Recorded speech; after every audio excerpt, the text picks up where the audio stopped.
Et avec nous ce soir, en distanciel, Manoutea Agué, le responsable de la plateforme Covid. Bonsoir Manoutea. Alors avant tout, un mot sur cette manifestation contre l'obligation vaccinale. Est-ce que vous comprenez le combat mené par ce collectif ?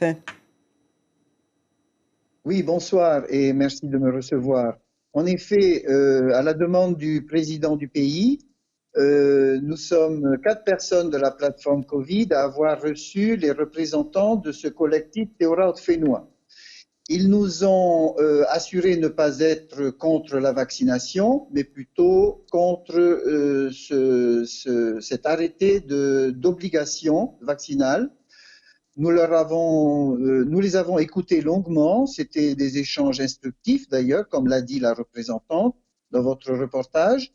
Et ce sont des éléments que nous avons fait remonter auprès du président, sachant que c'est au gouvernement et à l'Assemblée territoriale de répondre à ce genre de demande, puisque c'est eux qui ont validé ces arrêtés.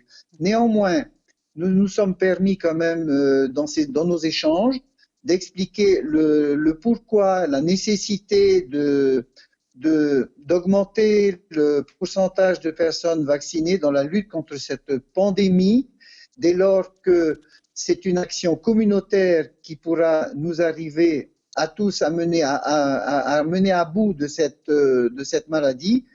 Et donc, c'est ce que nous avons expliqué et c'est l'objet de notre mission au sein de la plateforme, avec Daniel Pogna, c'est de renforcer la campagne de vaccination absolument pour tous, le plus grand nombre en tout cas, sans obligation. Manoutea, on parle à présent justement du vaccin, une 3e dose pour le Pfizer, une 2e dose pour le Janssen. Dans quelles conditions ces rappels se feront-ils ?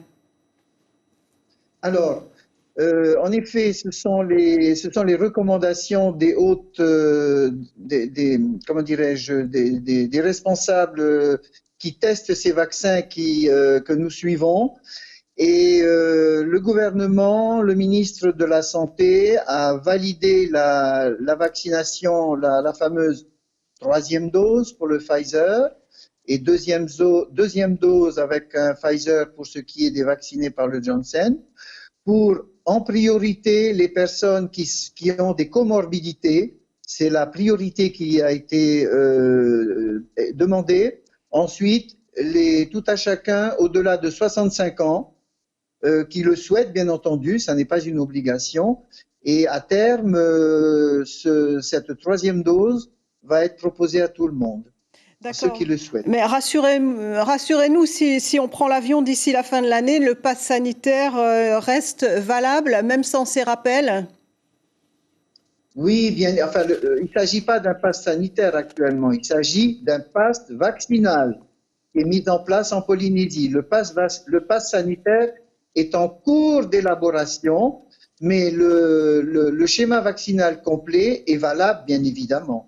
Merci beaucoup Manoutea Agué d'avoir répondu à nos questions ce soir. L'information en continu sur Polynésie la première, Internet et réseaux sociaux.